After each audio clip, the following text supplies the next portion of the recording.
Hürrem Sultan, the path from a slave to one of the most powerful women of the Ottoman Empire. The conquest of the Sultan's heart. Once upon a time, there lived a sultan, and his name was Szulejmán. Sultan Szulejmán I ruled the Ottoman since 1520 for a long 42 years. He was an outstanding Turkish ruler, legislator, and reformer, in whose reign the empire reached its greatest heyday.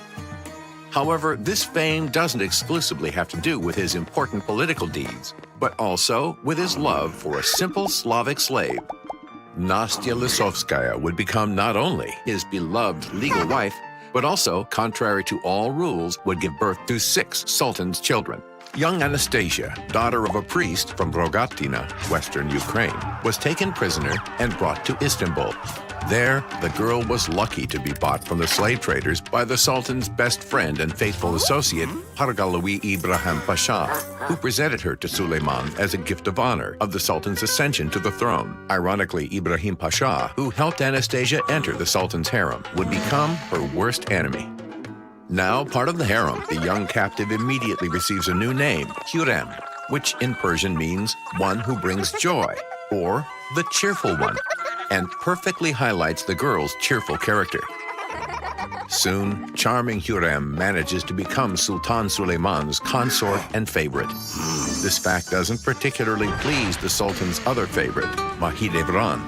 The beautiful Circassian woman had already given birth to Sultan's son, Mustafa, and didn't intend to lose her sultan to another consort. A terrible argument happened between the two women in love with the sultan, in the course of which Mahidevran badly scratched Hürrem's face, ripping some of her hair off, and tore the poor girl's dress, declaring she was the sultan's only woman, and that the other consorts must obey her. In response to Mahidevran's vicious act, the infuriated sultan made Hürrem his favorite consort. So it was that the era of Hürrem began in the harem. A young yet astute girl, she understands how she needs to act in order to survive in the harem of the Sultan of the Ottoman Empire, a most complicated environment. Fortunately, she meets allies who provide her with useful advice. Initially, Hürrem hated the harem and secretly harbored the wish to burn the place to the ground. But upon meeting Szulejmán, she falls in love with the Sultan completely and irrevocably, and decides to stay and make the place she'd once hated her true home. To strengthen her sway over the Sultan's heart, and later over the harem too, Hürrem adopts Islam, advised by Sümbül Ağa, a eunuch who supported her. It is not an easy decision for the daughter of a Christian priest. But Hürrem was thus able to burn all the bridges with her past and ensure the Sultan's everlasting loyalty. On the occasion, Hürrem said to Szulejmán, "I would like to believe in what you believe. It is with your eyes that I wish to look at the sun, and I wish to see what you see. I want to believe in Allah and accept your faith." Szulejmán was elated to hear that, and his answer was, "I will be a slave to your heart and your soul, Hürrem."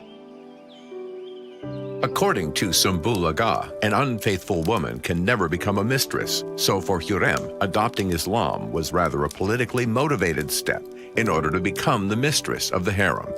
There was a certain hierarchy within the Sultan's harem which was strictly honored. The mother of the Sultan, Hafsa Sultan, was considered the mistress of the harem. And then it was Mahidevran Sultan, who'd given the Sultan his son Mustafa. Mustafa was considered the main heir to the throne after Szulejmán. However, young Hürrem, who, lucky for her, was a very fertile woman, joined the race. Szulejmán and Hürrem's first child was their son, Mehmed, and because a Shehzadeh was born, Hürrem became the third most important woman in the harem. At that time, Hürrem Sultan and Mahidevran Sultan were really going head-to-head. While they initially fought for the Padishah's heart, the birth of Mehmed meant the rivalry had reached a completely different level. Each of the two women now tried to put her son on the Ottoman throne. However, this struggle wasn't dictated by a thirst for power. Much more importantly, both of the consorts wanted to save their child from the Fatih law. The Fatih's law read, "And the son who will receive the sultanate is allowed to kill his brothers in the name of the common good." This was also supported by most of the ulema. So let them act accordingly.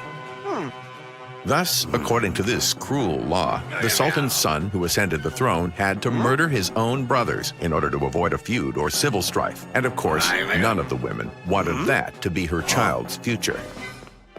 Hürrem Sultan was lucky to bear many sons to her sultan.